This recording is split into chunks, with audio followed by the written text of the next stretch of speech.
Hello, this is Ian Aber, and we're back with another episode of Straight People, the podcast for straight people by queer people, because straight people don't have what? Enough. They don't have enough. They control everything, but we got this cute little podcast just for them. And any queer person who would care to listen to anything about straight culture, if there is such a thing. My intro has gotten longer. Okay, welcome our guest this episode, hilarious comedian, good friend of the podcast, Teresa Lee. Hello, Teresa. What's up? Thanks for having me. Absolutely. Can't wait to learn about straight culture. Oh, I know, right? It's not just like NASCAR. It's not just NASCAR anymore. So, Teresa, you've been in town in Atlanta doing some shows at the Laughing Skull and various places, and you stayed with us for a couple days, my husband and I, and we are now recording live in my husband's basement. That's my recording studio, my husband's basement. Love it. Okay, so we just dive right into it. Let's do it. There's no formalities or anything. This is a podcast called Straight People about straight culture. How do you identify?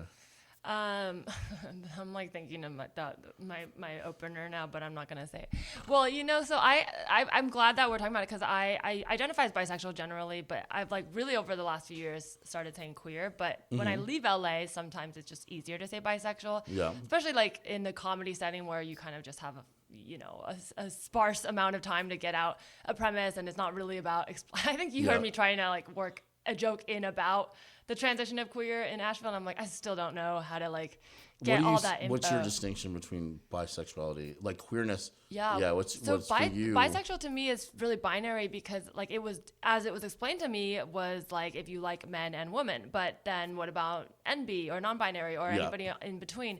But I do think that's changing too because biculture has become its own other thing, like because of bi visibility and just like, I don't know, it's so weird because it's one of those things where it's like Venn diagram. Like I think the idea is that we're all different and all great. But then because we all have to group up together to like demand visibility, sometimes that lends way to these weird categories. Have you ever considered that you're pansexual?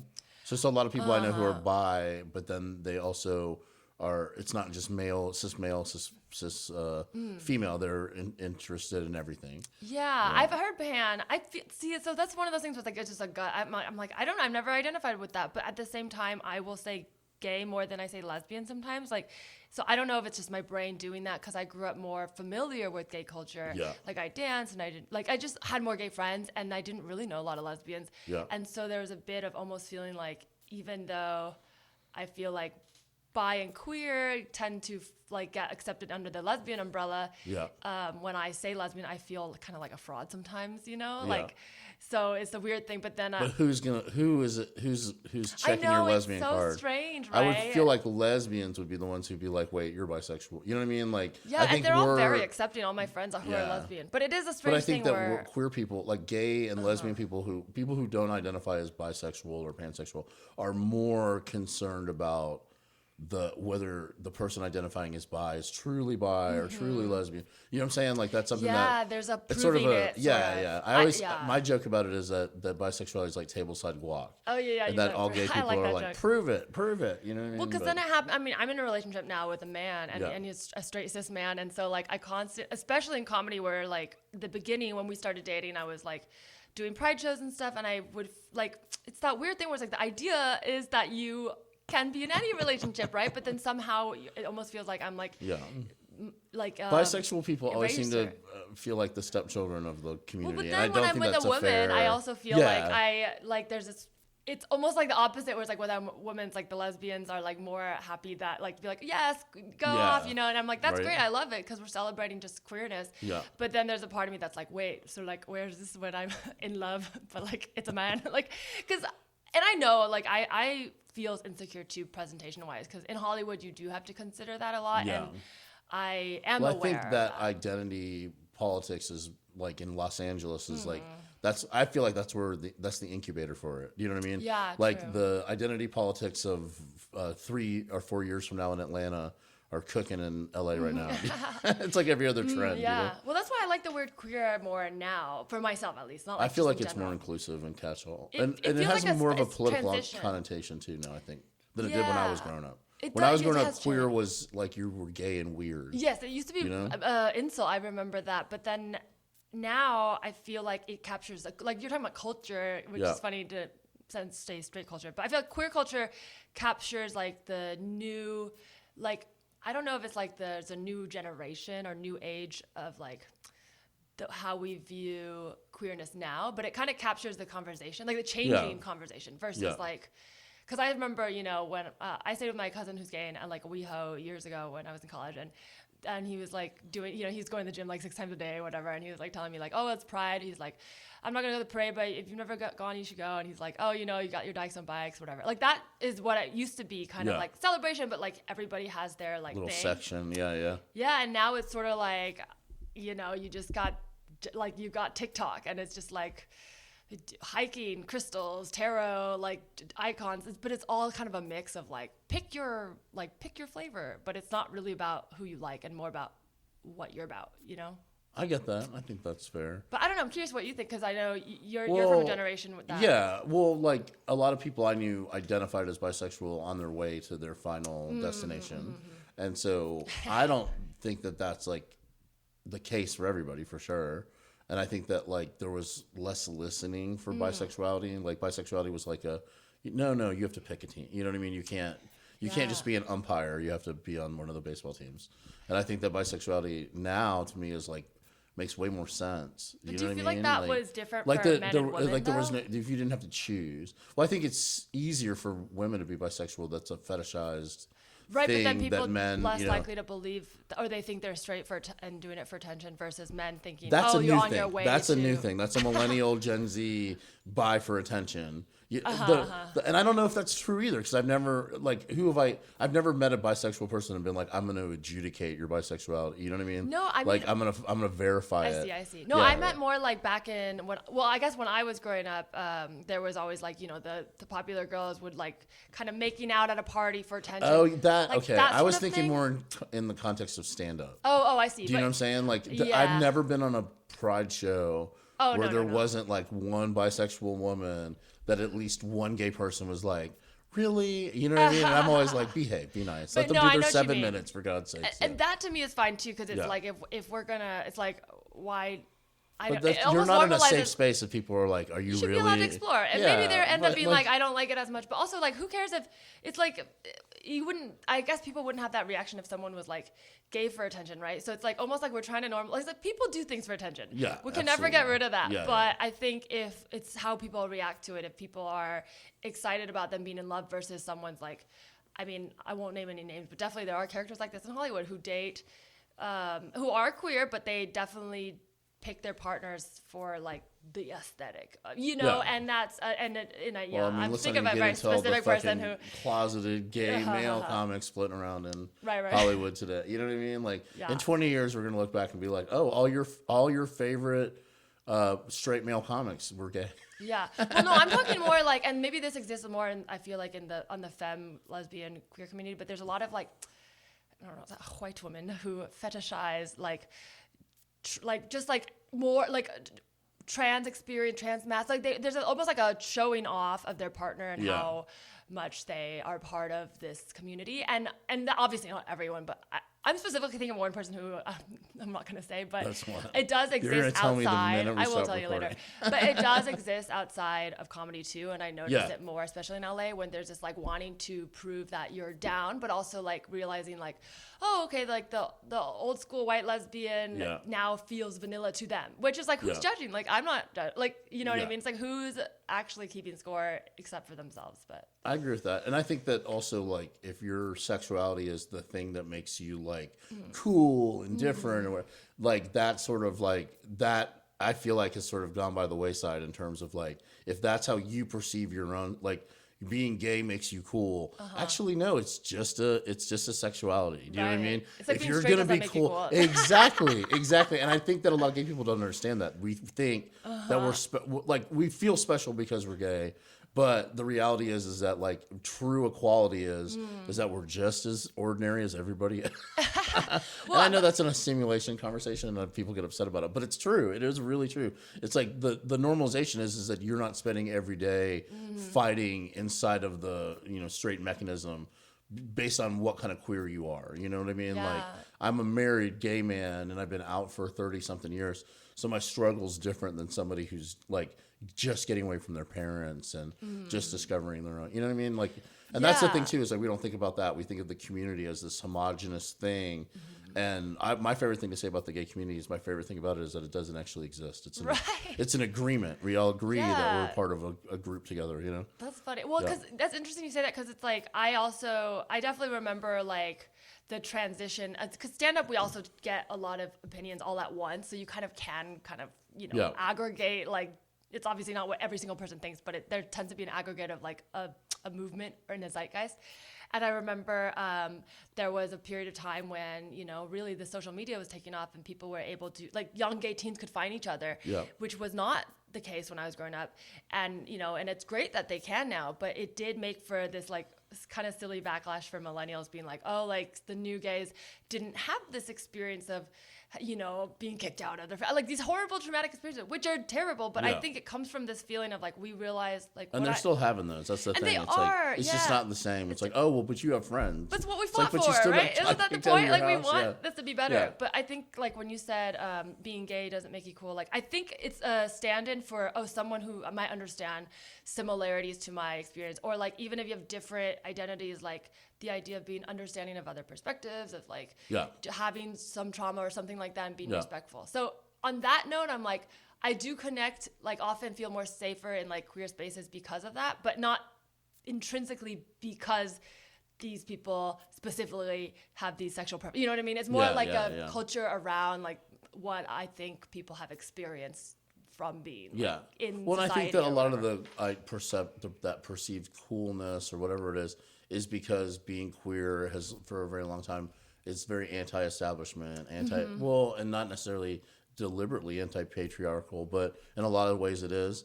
But then you go look at like when gay males sequester themselves at their dance parties and sex clubs and cruises and destination parties, it's just as patriarchal as anything. You know what I mean? It's like just because everyone has a limp wrist and a party butt doesn't change anything. We're still toxic male, and you know what I'm saying? Well, and that's what I think in is any ecosystem, like, there's gonna be, exactly. It's not because they're gay, but I think that tends to be what I guess critics in the conservative side will pick on, and that's why of course I would never I would come to the defense of the gay community, being like, if someone's like, oh, look at all the sex, it's like, well, fuck you. But also it's like, if in the straight community, well, it's not the sex, it's the like body fascism, the well, there's also the consumerism, it's obsession with youth and money. You know what I mean? So it's like sex is just one of the prongs of the triangle of interest among the gay guys. The lesbians now, the young lesbians are become like, I think they're having this pattern, not pattern, but like, the trajectory that the gay male community was having like maybe 10 years ago. Because I'm noticing there's definitely more of this like, the Shane in the L word, but like that's like now a thing people go, like the player, the slut. And also a lot of people I know are going for young women, like older. And I understand, because it's like a lot of the older women, when those are a lot of behaviors that we would say these are male behaviors, but no, they're being no, and it's interesting. And they're also defining themselves in like, there's new terms that I noticed on TikTok. I don't know if they actually stuck, but they were very like, these didn't exist. But also the lesbian community didn't have as many terms the way the gay male community did. But suddenly I was seeing like 19-year-olds being like, I'm a STEM, which is a mix of a stud and a femme. I'm like, what? Where did this come from? And it was like everywhere. So I think it's just evolving, and that's cool. But it makes me feel old a little bit. So that's maybe why I just land on queer, because I'm like, that kind of captures the transition. Right. Well, and also I think that like the longer you're queer, the longer you're out, your perspective's different. It's like we were talking a little bit yesterday about just in terms of like straight comics being offensive and what you're offended by. And when I first started, everything offended me. You know what I mean? Every single thing. If anybody even talked about being gay and they were straight, I was like, oh my God, I can't believe they did it. And then the longer I've done it, so I've been doing stand-up for 10 years now, it's like, I don't even, it's like, sometimes people have to point out to me that something's supposed to be offensive, because I'm like, oh, okay, it just sounded like another straight guy not knowing what he's talking about. You know what I mean? Yeah, because it's like, they're no longer holding the power of how you're seen, because you're on stage being like, being a better comic than them. Well, and then the audience, there's way more queer people in Atlanta. I mean, I don't know about other places, but in Atlanta, we really don't have queer shows specifically to queer comics. We have a couple, but there are to queer audiences. But the main audiences, so like the Laugh and Scold on the weekends, there's always gay people in the audience. Oh yeah, for always. sure. I Lesbians, definitely queer. clocked the haircuts that look like me. Yeah. I wanted to ask them because you asked me a pan, and I've never like fully been like thought about that, but it's crossed my mind, but I've never clicked with it, and I just realized, and this is maybe an example of why I could still be a toxic bitch and be an ally, is because when I hear pan, I hear attracted to everything, and I'm like, actually, I'm like very picky about who I'm attracted to. They just had the people that I'm attracted to there's a very small group, but they just happen to also include non-binary, female, and male. So, and whatever. Yeah. And so that's why to me queer makes sense, but I'm also like, no, I actually don't like a lot of men or a lot of women. Yeah. Like I'm just like generally very picky. Yeah. So that I don't know that I know pan's not really literally everything, but there's this feeling when I hear it that's like everybody's hot, and I'm like, actually no. I think pan occurs to me more as like a non-binary description of what. So like if you're gay or straight, you're picking a channel. If you're bisexual, you're like, okay, these two things are the two things that I like. And I think pan, and then queer also is the same thing. I think queer to me, like queer doesn't have a sexual connotation to me anymore at all. Yeah, queer maybe it's more of the social. Yeah. The social well, you do a joke lifestyle. about it, and I question this. So you do a joke about queer, and you say you can't be queer and straight. But I know a lot of straight people who identify as queer because they're so closely adjacent to the queer community in terms of all the queer people they know. Interesting. And they don't fit in with conventional straight society, but they are still heterosexual. And I know I'm some not gay the people, police of this, but I'm going to say that sounds like you don't allies like it? trying to change their Yeah. title. No, okay, but you're right. It's Well, like, what why if not? But what like, if there was queer straight and like let's say Sure. there's a 10% of the population, they still want to be heterosexual, but they don't want to be aligned with the patriarchy and the pseudo Christian industrial are these people complex all and white? No, I'm just kidding. I'm trying to think if all the ones I've known, I've only known probably about five or six over the years. I don't care if they want to call themselves queer, but I but personally they get don't really know mad, what they like, get if out you're of like, it. oh, though. you can't, because they want their place in their perceived Right, they want to be interesting. place in the but community. you can be interesting and straight. This is why I'm like, I love telling jokes about my straight boyfriend because, like, I have a joke now, and but they're identifying sexually as straight. And he is politically not upset about being straight because he queer. is a straight man, but he is full on. Like I would say, and I don't think he would describe himself as queer, but in that context, and he's also like Salvadoran and not white, so like I don't know if this is I was kind of joking, but that tends to me read as like a white girl thing, like I'm queer but not no offense, but I'm more open-minded about it me, now. When I first heard that, I was like, shut the fuck like up. I wouldn't mind if someone told me that. It wouldn't bother me. People that way, I was like, okay, if that's fine, if that's what you need to get through the day. That's the thing. It's like it wouldn't bother me, but in the same way that I feel like in some ways now we're not giving straight people that word a chance to change into inclusive. Like it just becomes the binary of like straight is bad, which is kind of why like that joke didn't quite work. Which is sort of the whole point of the podcast, but that's right. fine. But I'm trying, like that's why I feel like to me it's like we could start from straight is currently bad, but it could be not bad. But by everyone jumping ship from straight when they realize that it was bad, you kind of lose the chance of that word evolving. I don't know. Like my twin sister's straight, so maybe it's like different because I have a twin. Just like 30 years ago, queer was an insult, or not to me though. That was like the nice way to say you were. Well, like the word, like you know what I mean? Like there were slurs, and then there was queer. You know what I mean? Sure. Well, like what about like vanilla? People say that, but it doesn't feel like inherently bad. It just means plain, right? People say like, oh, that's a little vanilla. Yeah. To me, people straight get offended kind of now feels by like that. twink. Now twink is the new. That's offensive, and it's like, okay, well, and I'm sure like if you're Wasn't young, it always sort of offensive though? It was just like thrown I don't around really in a. think so. I was called a twink, and I was just like, yeah, okay, sure, It's a whatever. little bit predatory. It was exactly, but it was the people who would call me a twink. It was sort of an advanced warning system that I didn't want to talk to them. Do you know what I mean? Like, so in a way, I never knew anybody who was like the people who are like calling each other twinks the most are like people who are in their mid-20s who have aged out of that, who are then trying to kind of like suppress that younger group. Like once you kind of reach 30, no one's calling each other offensively. You know what I'm saying? Right. It's like, I think that's sort of like a older gay, and not even older gay like 40s, 50s. I think that's an older gay like 25. You know, like I know what you mean, we age so much quicker, and I think it's the guys who realize that they're old in their 20s. who look down at the folks Yeah. who are just coming up and Well, they're just sort getting of out of policing college the culture, and right? exactly. Actually, you just made me realize something. So when I was thinking, it doesn't bother me that these straight people are calling themselves queer, but it's like wouldn't necessarily have like, it doesn't bother me, but I'm not necessarily like, it's outside of me. Yeah. But I realize, I think for me, it's like the label should come from you, right? And so that's what doesn't bother me. Yeah. But like when the label comes from outside, even within the community where people like the way older lesbians used to say like, oh, you're bisexual. Like I know what they mean. Yeah. And I think that's changed a lot because fortunately I did this short film with Christine Medrano, and we were able to meet a lot of the older queer community that, especially in San Francisco and Frameline, like a lot of the older lesbians came out, and it was cool talking to them because they were like, yeah, respect, like it was so different, and they were like, it's cool to see, like in some ways you guys are talking about this, we're like a little bit angry because it's like we didn't have this, but also we built the bridge where they're like, oh, I get it, like this is, if I grew up now, this is, I would have accepted you, but back then we had to differentiate because the bisexuals were more accepted by this heteronormative group. So Absolutely. they separated to protect themselves, Yeah. And so for me, it's like, I don't mind what people want to call themselves. It's more like, don't call me something that I don't want to be called, Well, and I think too, like at least in my experience, a lot of the women that I've known who are lesbians with a past of bad experiences with men.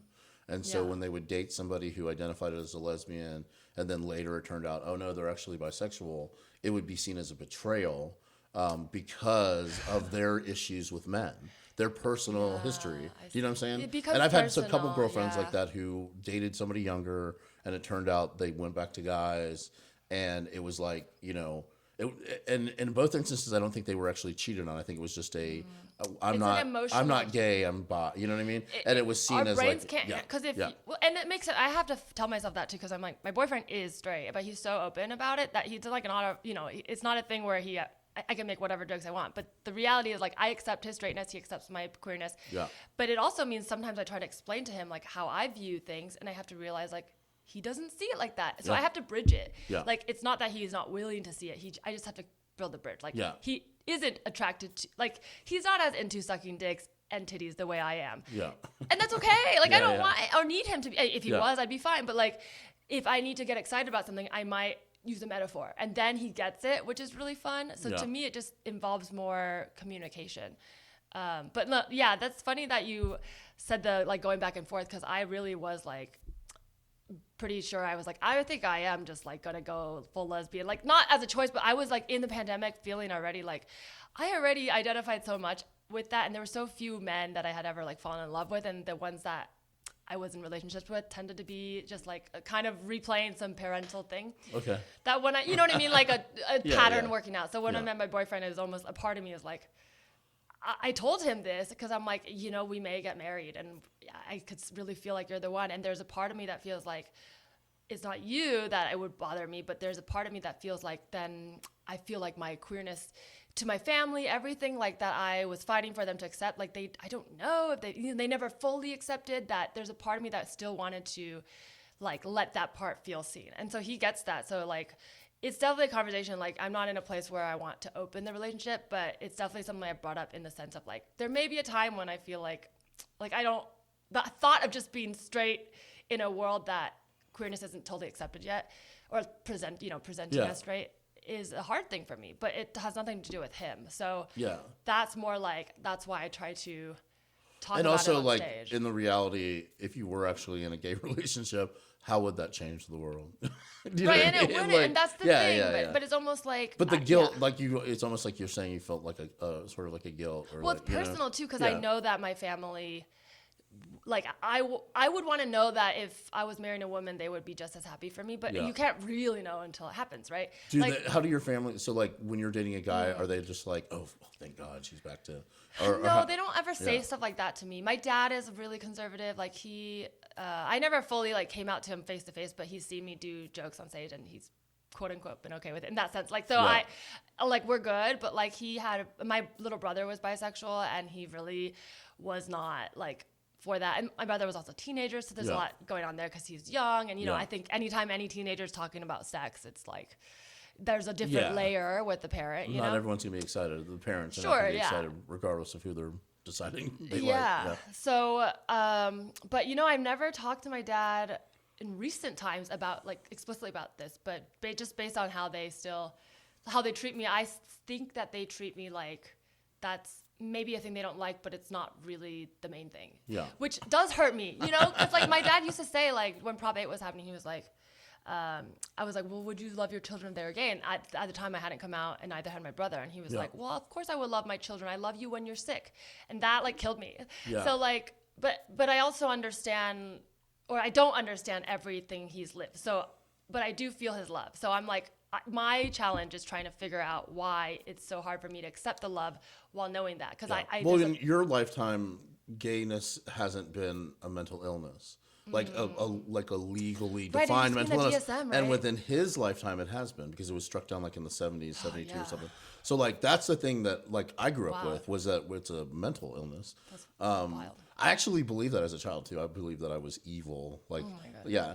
But that gave me a lot of like license. I was a little Because you're like, I can't help it. Yeah. Well, no, I'm gonna burn in hell forever. Might as well shoplift too. Man. That's so funny. I was a little shoplifter. It was pretty terrible. Okay, we're gonna land this plane, because I like to keep these in the 25 to 30 I'm minute. sorry. I didn't No, even you're great. tell This you has when been I great. first felt Oh, I didn't even. attraction. Did I even ask? I can give you my bullet point, because I have talked about it on pods So before. let's do the not your attraction. We'll get to that. Awareness? We're gonna do the awareness of what queer is. So we're born into this perfect straight society, right? And then we learn the truth, the awful truth, or the amazing truth, depending on how you feel about it.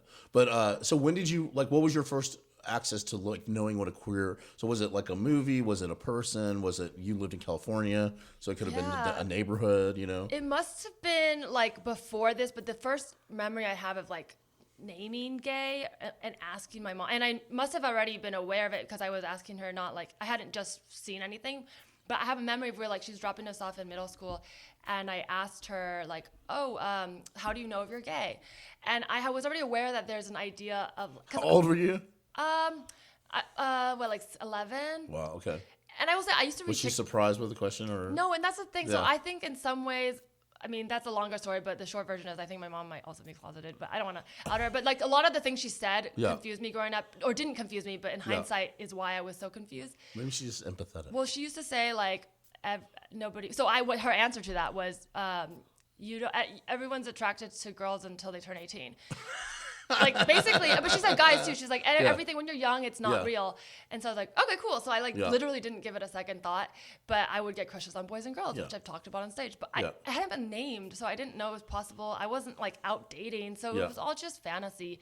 But my mom since, like as an adult, said things like anything outside of the marriage is fantasy anyways. But I'm like, my sister and I are like, wait, you're fantasizing about women? Yeah. But like, so that's why, and it made me realize like, oh, when I was younger, I used to really be attracted to like the female body, but a lot of it was an art because I like to look at art. Yeah. Like, I'm a nerdy Bay Area kid who, had like books about like all the, impressionist paintings. And then she was like, well, women's bodies are like in peacocks, like how there's the male. Yeah. But that's girls and humans. So everyone thinks about like women bodies that way, except that. So that's not necessarily, it's not untrue, but it's not, I don't think it's exactly the way she meant it. Well, but in a way, she is sort of describing how, like, a woman's body is a commodity and something for everyone. Yeah. You know what I'm saying? Like, but in our society. Said it was art. So no, but that's a commodity. It's an art. It's like it's appreciated in a way that male bodies. Well, now more so, I think. Yeah, I know. I love appreciating I think we're catching up to the male bodies. We're back to the Greco. Like I'm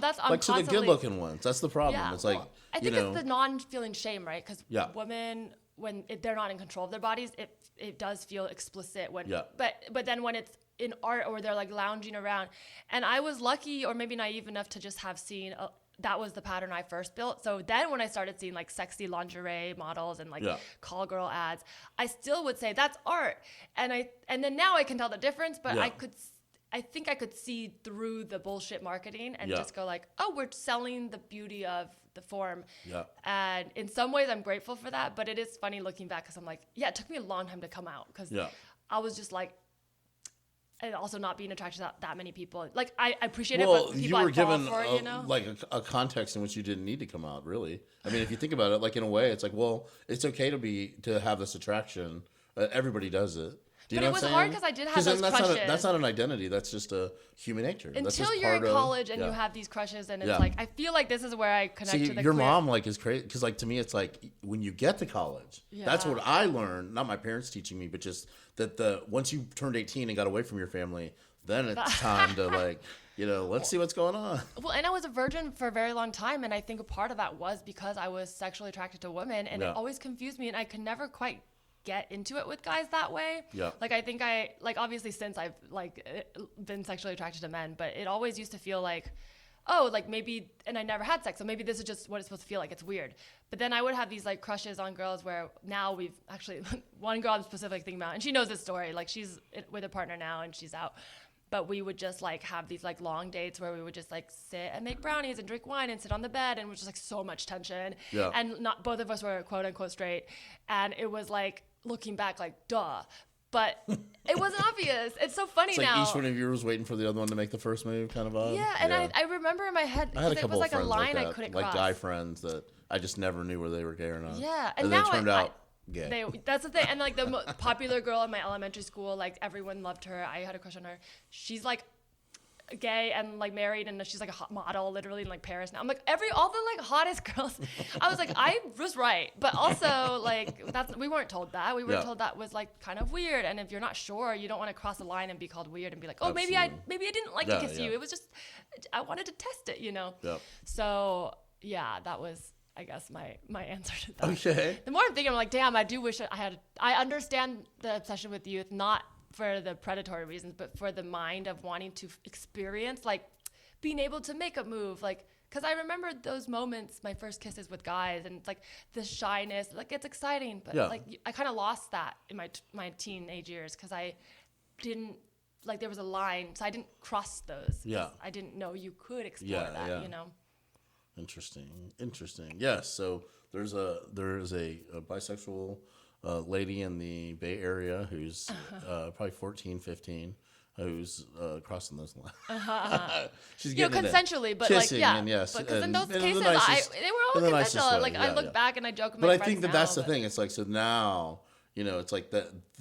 If you were coming up now, you would have had a totally different experience. I know. Sometimes That's how I'm like, think I about would it have been too. such a bigger slut. And I was still kind of a slut, but like, I was like a respectful slut. Because I feel Right. like I was more of a slut in my straight years. So then when I came out, I really wanted to like be respectful. But then there was this element of like, oh, I know like all the tricks, but I'm like, Yeah. I'm not going to do them. But there was really See, I a never feeling. consider myself a slut. I just had a lot of sex for like a short period of time, and then I leveled out back to the regular amount of sex like a normal person. Maybe it's also because it's different. Like for a woman, like there's this part of me that like I never had gone on. Oh, women, yeah, it's definitely like you guys get and It's emotional, Yeah. but also you're like literally going on first dates, like reading poetry to each other. And I like laughed about it in my head, but it was like, yeah, we were crying and it's like super horny, but also like I never had that with men. Yeah. And these are women that like we well, didn't that end up level of dating. intimacy, We didn't date. yeah, We went on, like 2 days. if what you did was achieve high levels of intimacy in short periods of time, that's sort of like a one night stand in its own regard. You know what I'm saying? Oh my God. Yeah. Like you have the entire relationship got wet, over the but with course of tears. Yeah.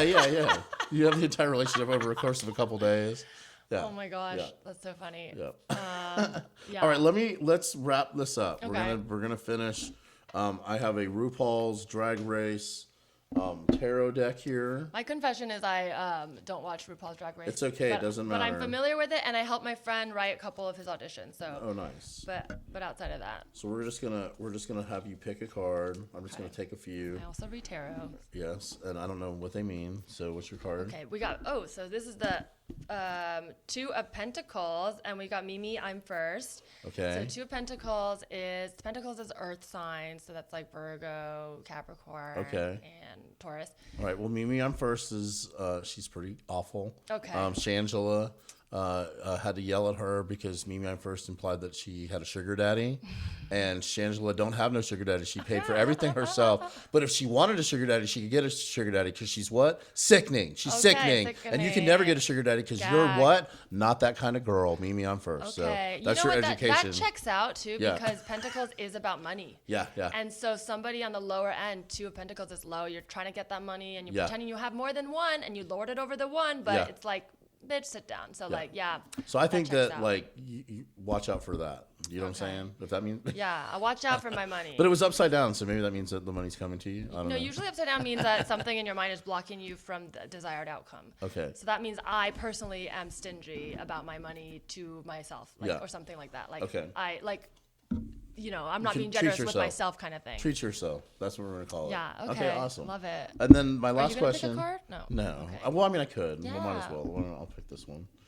This is. It is the. I think this is the One of Swords, maybe. Ooh. Oh, you got the Ten of Swords. Ten of Swords. And the Peppermint. What's Peppermint's deal? Peppermint is the shit. Okay. Trans. She might be the first trans contestant on RuPaul's Drag Race. Ooh. All right. She's known for her. She had a lip sync where she pantomimed cocking a shotgun and shooting the other person while she was dancing. It was amazing. I love it. Yeah, and she has an album out that's really good. Oh, great. But yeah, she's just Ten generally. of Swords, great with words. It's an air sign. 10 is like higher up. There's a lot of kind of fighting to keep your stance, but you're a warrior and you're like, people are gonna come for your crown, but you don't care. Yeah, that sounds about right. I have to there fight you go. and claw for every little morsel I Yeah, get. it feels like the show the other day. It's like you don't need to deal with other people's bullshit, but they might feel threatened by you, but you're like, you don't threaten me, dude. Yeah. Yeah.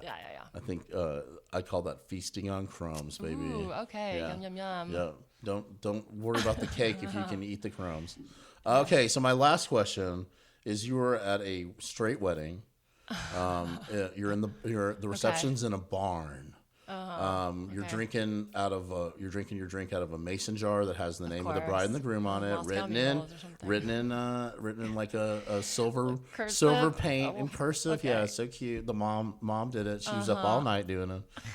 It's the father of the bride dance. So the father-daughter dance. What song is playing? What song do they play? That one that's like, well, I think because we're the South. Did you hear my fake Southern accent come out? I'm trying to think. I'm just hearing a man singing. I don't know the songs. I always hear the. Okay, let me listen to my soul. It's like, isn't there one about like the sunrise or something? Gosh, this is my country, city really showing. Sunrise? Okay.